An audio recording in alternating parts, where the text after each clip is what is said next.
Welcome to Happy Times and Places, a positively inclined Doctor Who episode commentary podcast in which I, Toby Haydock, ask a special guest to choose a Doctor Who story for me to observe and commentate upon. They'll choose their favourite thing about each episode, and I have to guess what that might be.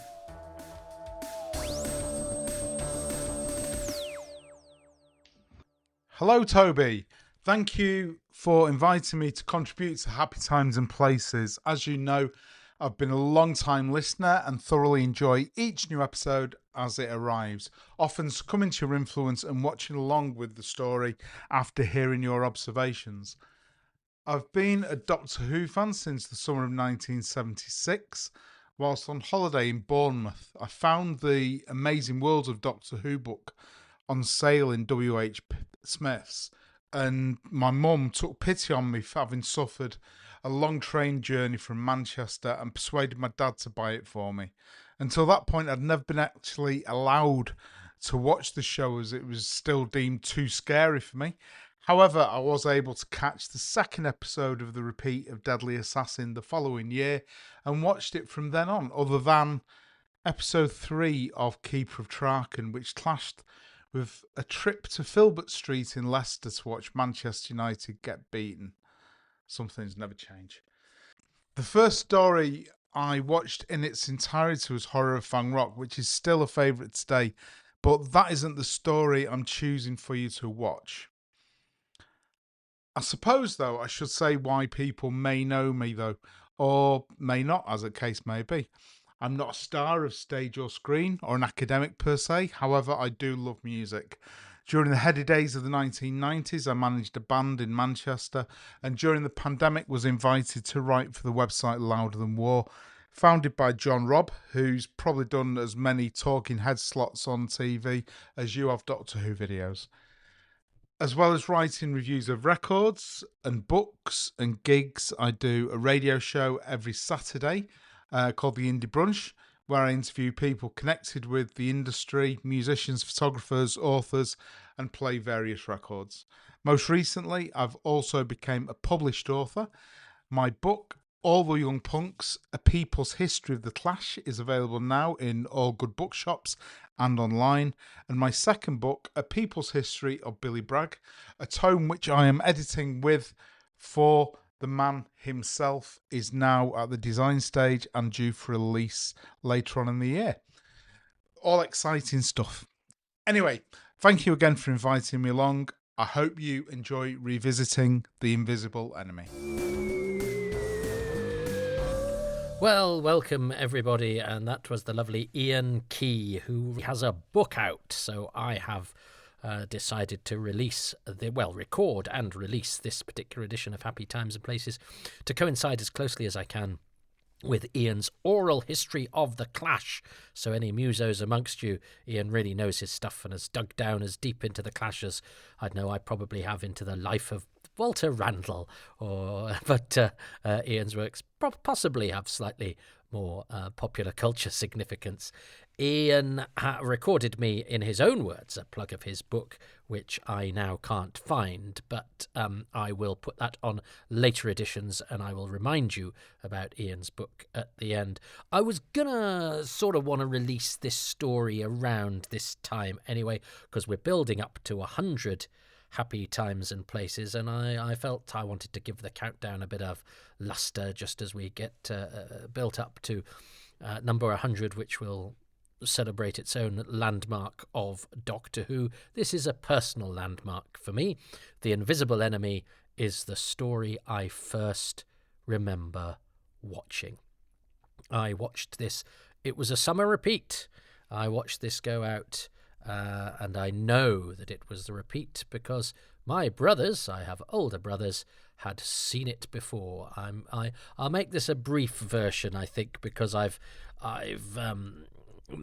done this in various podcasts and AMAs and various others, so I suspect anybody that's interested enough to have tuned into, story 97 of Happy Times and Places may well be well versed in the story of my initiation into Doctor Who. But this was repeated on the 13th of July, 1978. So that was the date that I met with the fate that would... I may have watched... I may have watched stories before. I may have watched stories before, but this is my earliest memory. And I remember my brothers saying, as the story started and the astronauts get infected, oh, this is where their faces turn furry. And a bit later, their faces turn furry. And I remember the time tunnel. They call the opening and closing sequence the time tunnel. And I must have watched it in black and white on a portable television. I remember which room I was in.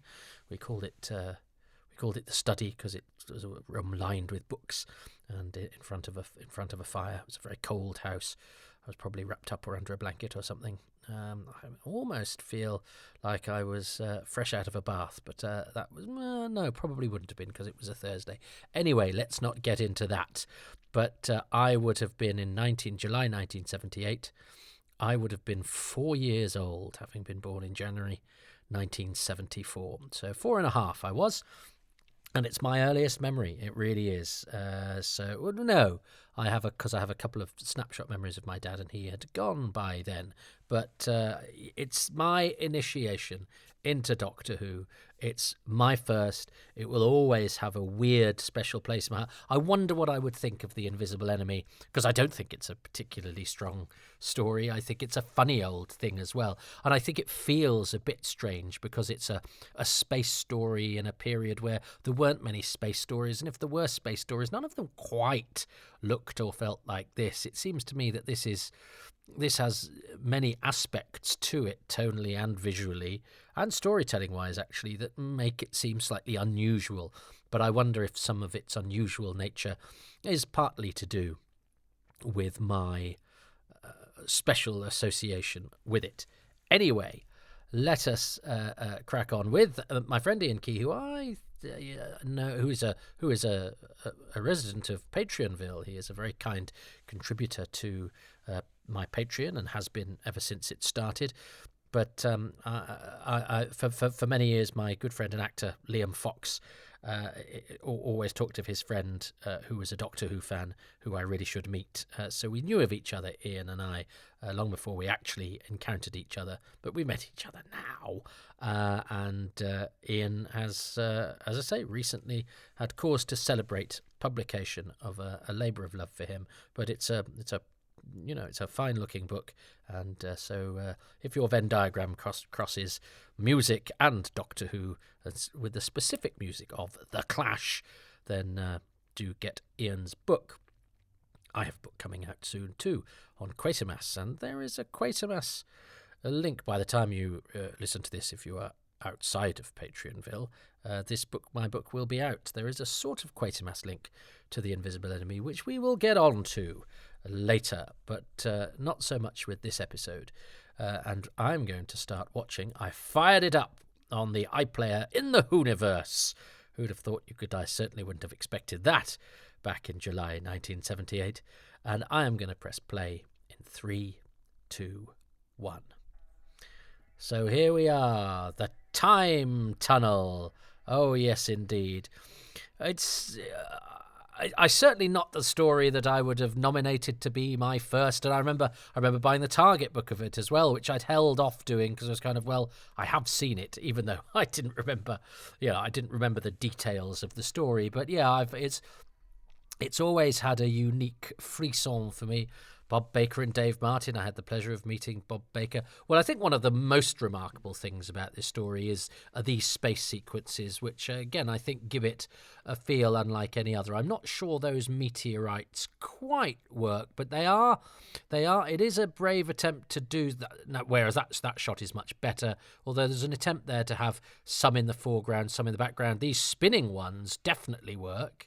And here we have Brian Grelis as Safran, and then up above, Edmund Pegg as Mika, and next to Brian Grelis, Jay Neal as Sylvie. Jay Neal is also Guard Klimt in Underworld and was a supporting artiste who occasionally got a line and a credit.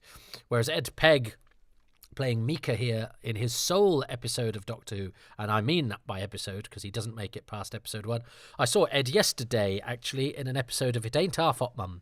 I was at another Ed's house, Ed Stradling's house, and Ed has an archive full of all sorts of stuff, and my friend Matt, who was also on the visit, had wanted to watch an episode of It Ain't Our Fault Mum. So this one was played, and in it Ed plays an Australian officer out in the jungle, because Ed is an Australian, returned to Australia, although he used to come back to England once a year. I haven't seen him for a while, but he usually tells me if he's coming back to the UK.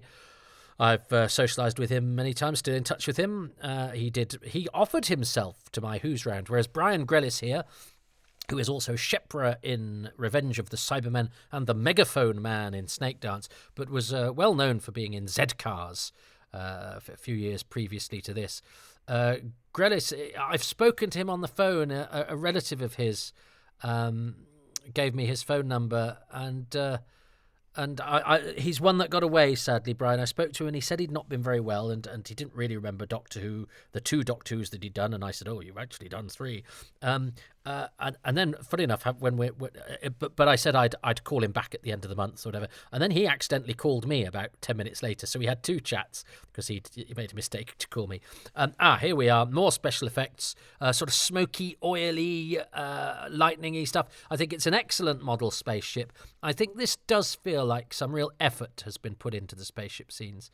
And Brian Grellis, I didn't chase him up, partially because I think I just felt a little on the back foot because he'd said he didn't really remember anything, and I've since discovered he's now too poorly to be interviewed. So sadly, I never got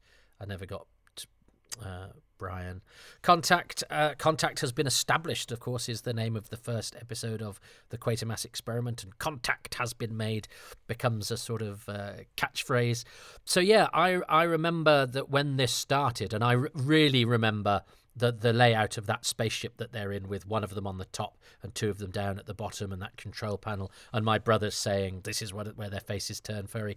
But I had actually thought that you saw the lightning sort of come out of the control panel and you saw their faces turn furry in shot. So it just goes to show that the memory does cheat.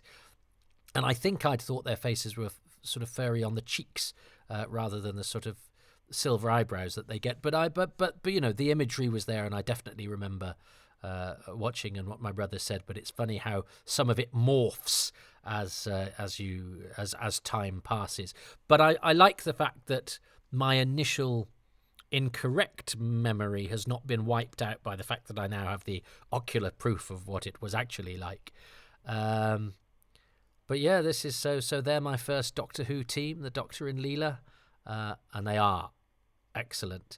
And I think Tom Baker's, because some photos of Tom Baker in this, with my knowledge of their faces turning furry, because he's got quite long and much sort of more gingery whiskers than he has his hair.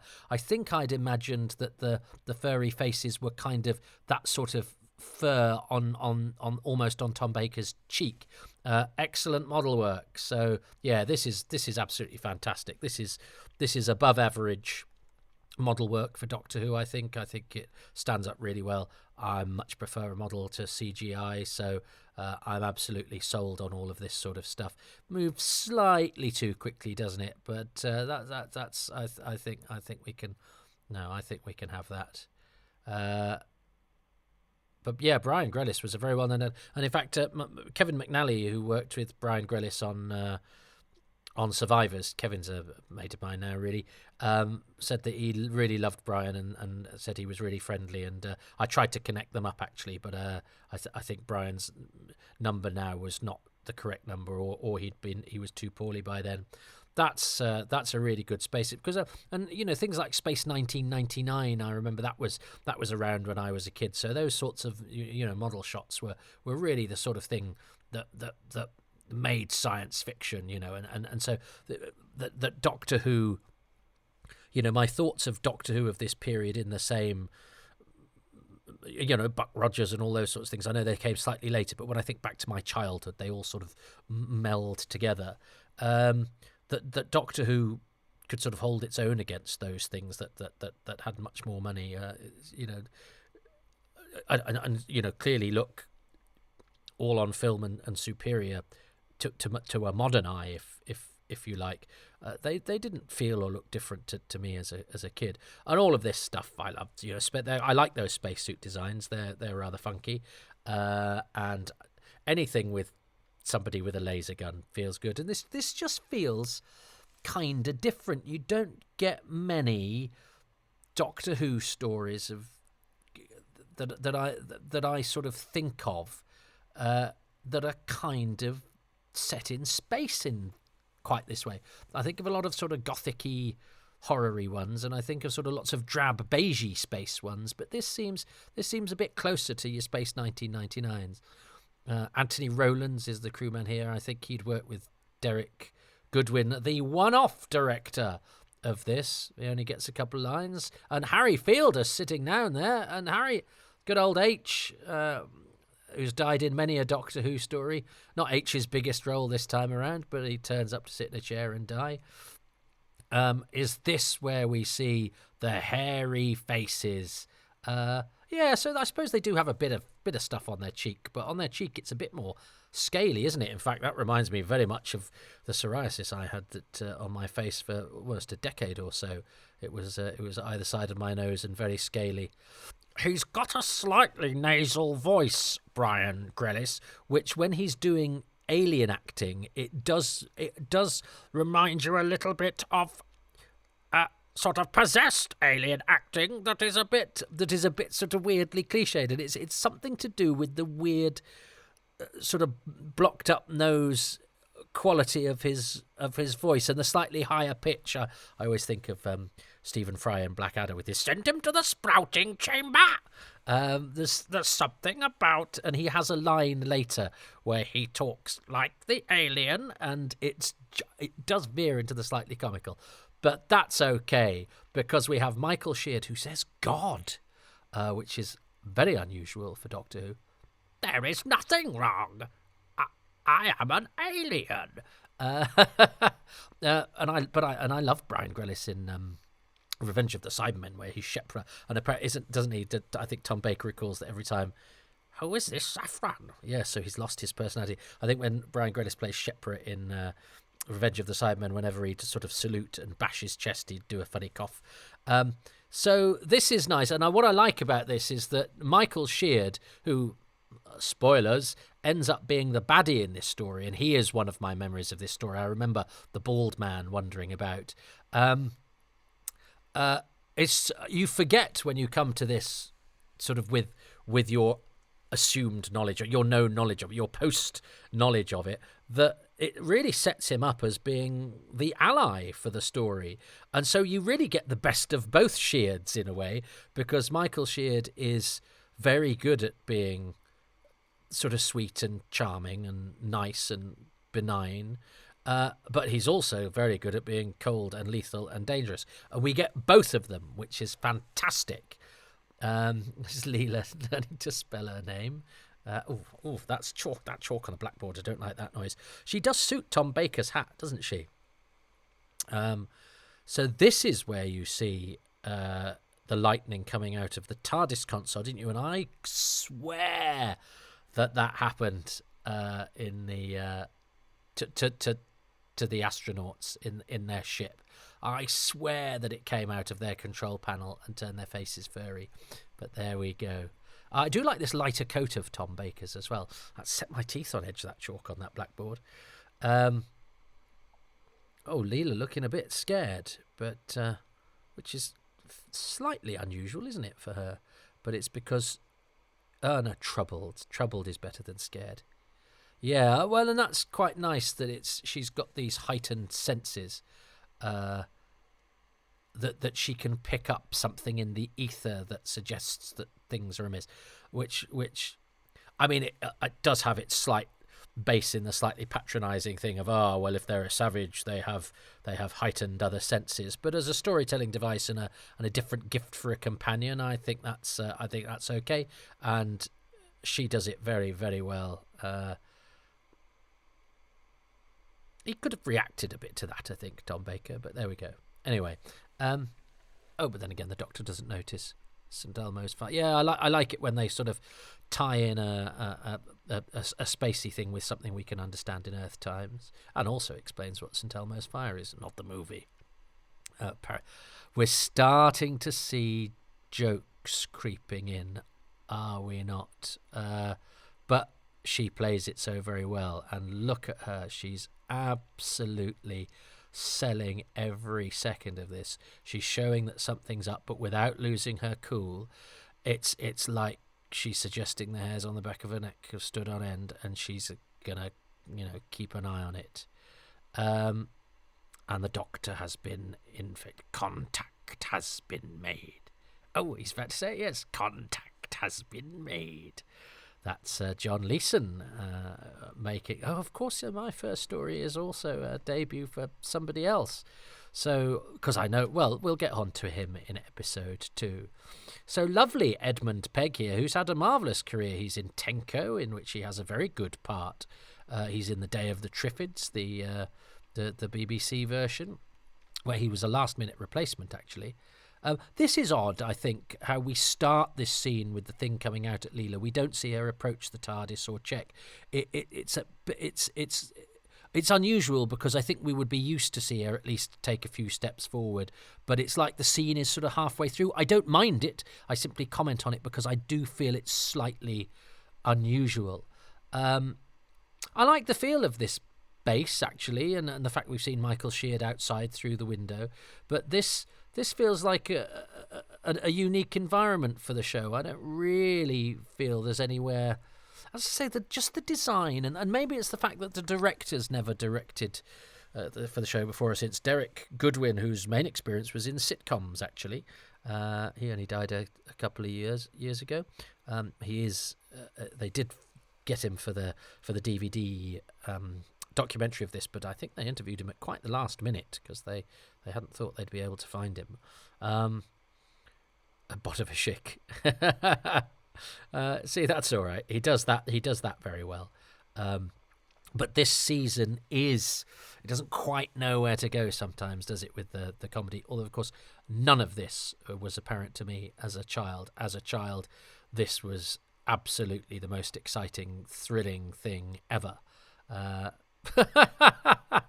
I'm afraid I love a joke where somebody bangs into a thing.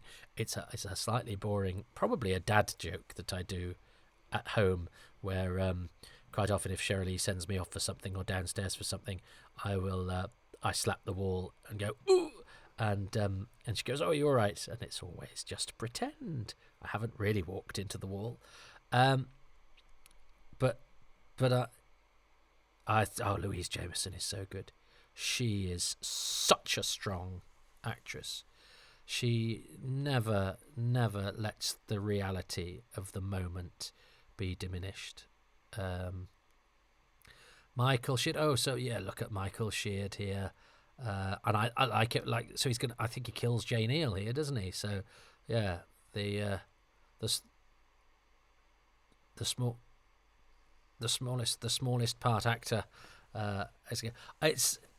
It's always hard to pull off these sequences. I actually think it's not daft to decide not to have the laser beam line and instead have the flash, because you could put that wherever you want, no matter the sort of geometrical obligations of drawing a line from the tip of the gun to the victim, which as we know can cause problems in stories like Nightmare of Eden, or every time K9 sort of has to shoot straight upwards or whatever.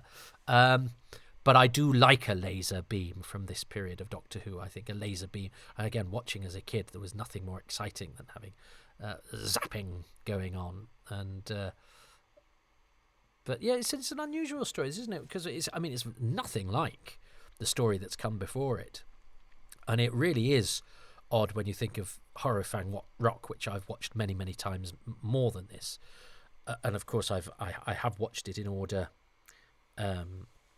When running through corridors, when Rob Shearman and I watched every story in order, But it does feel like it's from a slightly different. My teeth are still on edge from that chalk, and you can feel with Tom Baker that although he's being absolutely bang on here. I always like it when you can sort of see in his eyes he's sort of calculating everything and assessing the situation. You want that from the Doctor. You want a sort of brilliant mind whirring and whirring away, and you know, it has that rather beautiful practical plot thing, storytelling thing, that because he's so single-minded and concentrating, you know, you have their separation take place with a sort of witty piece of business, really. This is a bit odd, isn't it? Oh, but it is because they think he's been taken over.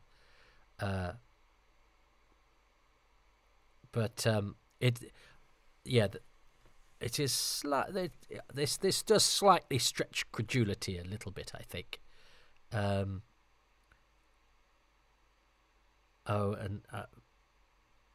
He's sort of going, oh, they do look slightly strange. I actually think that. What do I think of that makeup? Do I like that makeup? Is it silly makeup? Big eyebrows? I think if it was just the big eyebrows, you see, the repeat of no importance, I think, is just. It's a little kind of, wouldn't it be witty if you repeated the line or whatever. It's just. I think the show is just getting to that point where people are thinking it's acceptable to do something that might be tipping a wink to the audience. Unless they're doing it with absolute sincerity, but they can't really, can they? And it does echo the scene in the TARDIS with the repeating and the parrot. But anyway, whatever. Whether it's deliberate or not, it does seem slightly comical. Whereas this is brilliant. I love him coming out with all the ice on his face, and indeed on his costume. I think that's fantastic that he has to you know, he's on the brink of death, and it's just a simple effect, isn't it? Simple makeup that creates a lovely visual and gives Leela a chance to rescue this nice character. Yeah, must not be harmed, must not be harmed. You do feel sorry for an actor that just has to repeat what the other actor said in a sort of alien-y way. And the bit where the Doctor turns up and they don't acknowledge, I think that actually, in retrospect, is all right because he's supposed to have been infected by the nucleus, and the fact that he's not, you know, he's stronger than that. Oh, that actually genuinely looks like a hot cup of coffee. I can see it smoking. Well done. A practical cup of coffee. He's got such a lovely perplexed goodness about him, Michael Sheard, hasn't he? And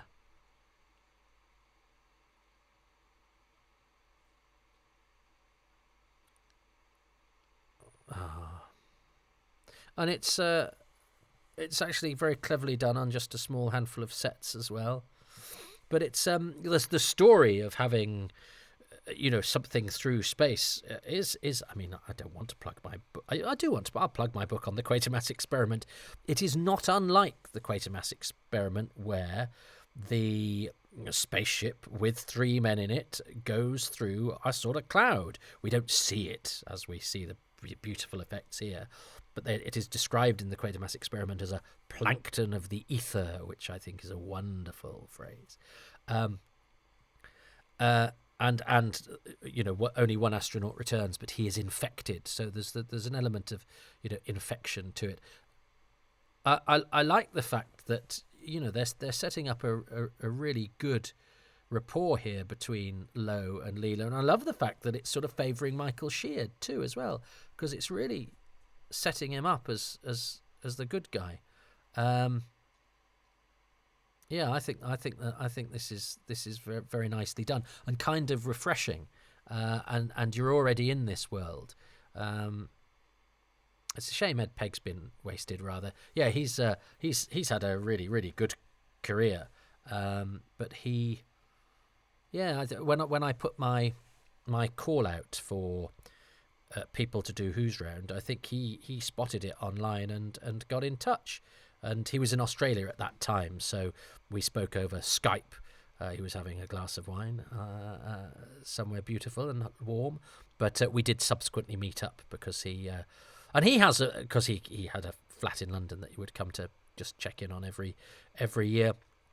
And Ed has a book called Forever Horatio, which is a great title for a book about actors who don't necessarily get to play the lead but have a good career. And he gets killed. Yes, he gets killed. So that's it for Ed. Gets killed just before the end of the episode, which means he doesn't need to be in episode 2. But there's a whole chapter on Doctor Who in his book, I think, because he knew that it was worth giving it some space because people would be interested. And that's really sad for Lo, who's been such a good, brave, and loyal character who's had an instant rapport with Leela, and we feel he's going to be our mate. So Ed is now dead, out of shot, so that means that he doesn't have to. Oh, and I definitely remember the hairy hands, and I think I definitely remember this episode ending, which is a great visual. But again, it's sort of unlike it. I think there's something about the way that this is shot, because it's a director we don't have any other sort of reference to within the series. It does feel a little bit as though it's sort of novel, but maybe it's because it's a story that has a unique place for me, so it has a unique feel about it. But I definitely, Ian Scoons did the spaceship and all those effects, and I think they are rather special. So, what do I choose as my favourite thing? Well, I think it's pretty straightforward. So let me first go through the also rans. I think I could have chosen actually the way that Leela is, because Louise Jameson is absolutely magnificent, and she's asked to do a lot of things there. She's asked to do some slightly naff comedy. She's asked to do some fearful acting, even though it's based on sort of instinct rather than terror, but she does it very well. There's a lot where she's giving it everything without actually having any dialogue, and then she gets to do some bits on her own as well. So it's a great episode for Leela, and I think Louise Jameson, you could pretty much pick her for any episode that she's in, because she's never less than superb. I would also choose, I do like the character of Lo, and the fact that they set him up to be the hero, and the sort of guest compadre, and actually he ends up being mind shanked at the end of the episode, which I think is totally unexpected, especially as we spent so much time with him, and he gets that. And I think just when somebody says "my God" in Doctor Who, it makes it all feel really grown up to me.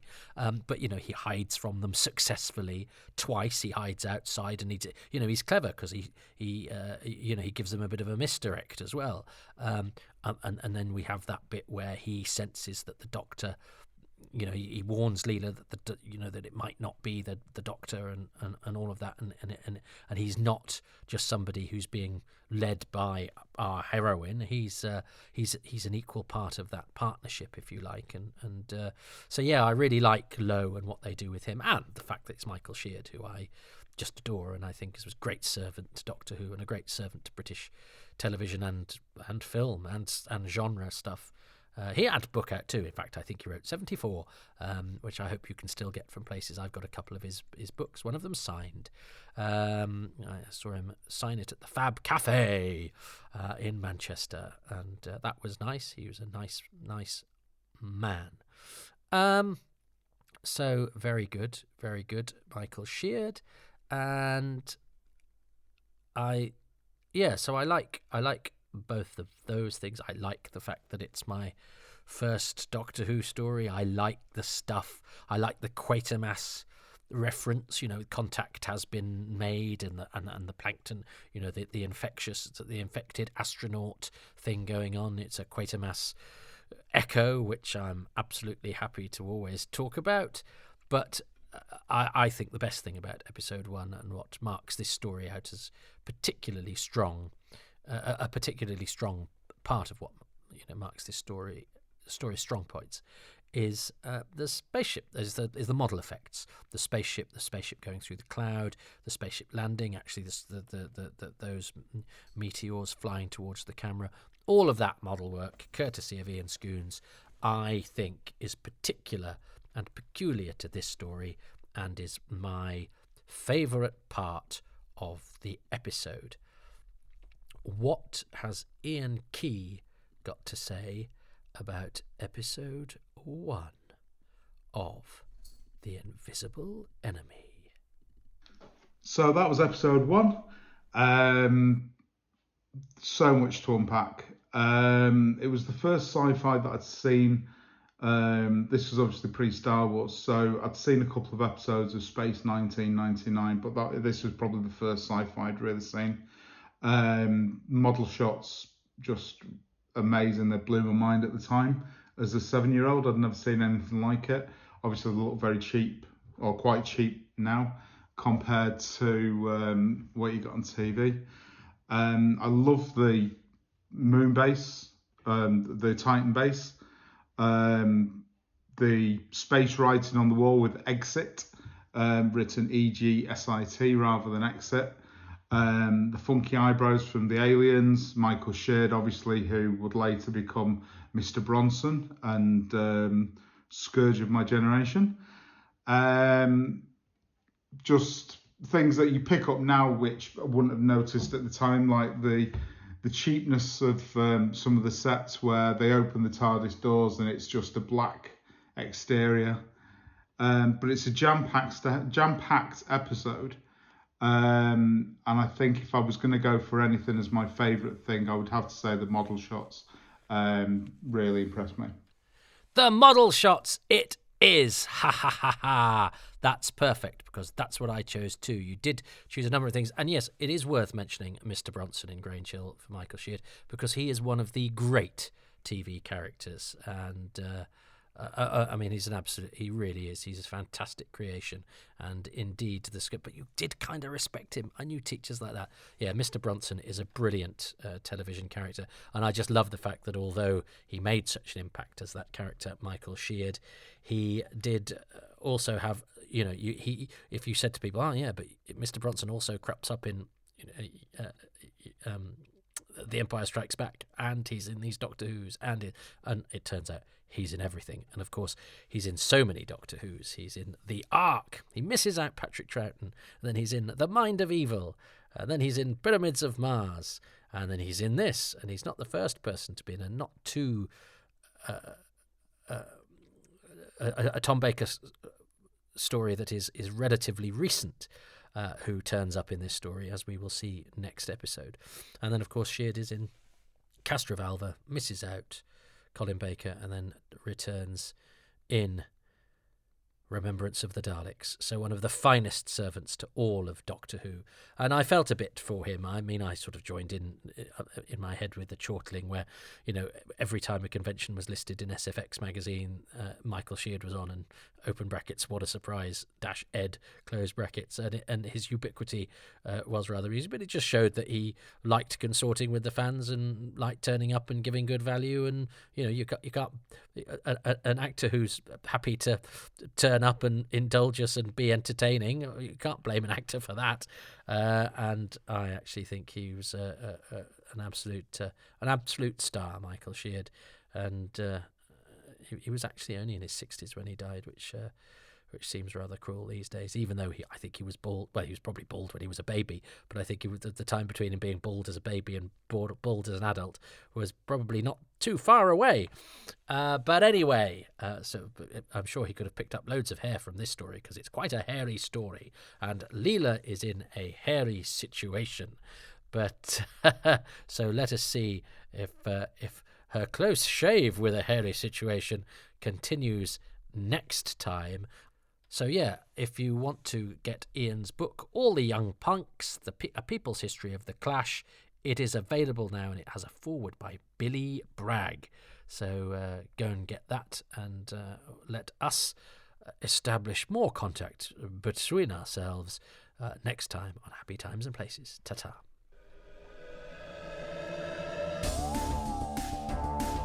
Thanks very much for listening to Happy Times and Places, which is presented by me, Toby Haydock, and my special guest, Iain Key, who is on Twitter at Iain Key, but it's one of those funny Ians with two I's. Iain, Iain Key. So follow him there and remember to get his book On the Clash. I'm grateful to Iain and to the patrons, of whom he is one, who make these podcasts possible. They include Gavin Rymil, John Rumfitt, Darren Rule, Ronin, Alex Rowan, Roger 1966, Murray Robertson, Richard Riley, Sean Reynolds, Paula Reynolds, William Remmers, Ian Radford, Liam Price, Kitty Placati, Shane Play, Steve Phillips, John Pettigrew, Richard Patey, Phil Pascoe, James Parsons, Andy Parkinson, Russell Parker, Mark Trevor Owen, Runa Brutig Olsen, Neil O, Jeremiah O'Connor and Steve O'Brien. The music is by Dave Gates, the artwork by Dylan Patterson.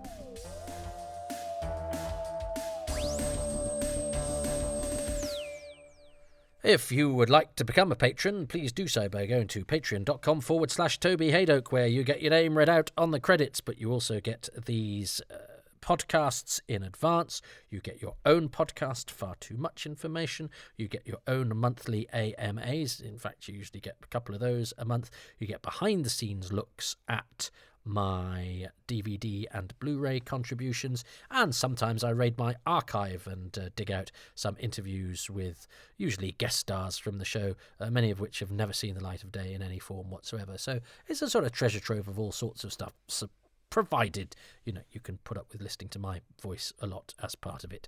If you don't want to become a patron but would like to support these because you've enjoyed an episode or I'm sounding particularly hungry or needy, then please go to ko-fi.com/Toby Haydock, which has no monthly commitment, but you can do a one-off. It's like you're buying me a coffee to say thanks if I've done something you've particularly liked. You can also say thanks with no cash coming out of your bank account by just going to iTunes, Spotify, Podbean, wherever you get your podcasts from, and giving these a thumbs up and a like and a subscribe and a 5-star rating and any positive comments that you can to make people aware of these podcasts and to give them more of a chance of being seen by passing customers. Yeah, anything like that costs you nothing, just a little bit of your time, that I would be most grateful if you spent on my behalf. Thanks so much. I'm all over social media like a rash. I'm on Twitter myself at Toby Haydock. These podcasts also have their own stream at Haydock Podcasts. I'm on Blue Sky as well. Find me there just under my name, Toby Haydock. I think there's other bits and bobs there, but you'll find me, I'm sure. And I have a Facebook page and I have a YouTube channel. Like and subscribe that too. I'm everywhere because I'm a needy, self-employed windbag, and I blow in every single direction.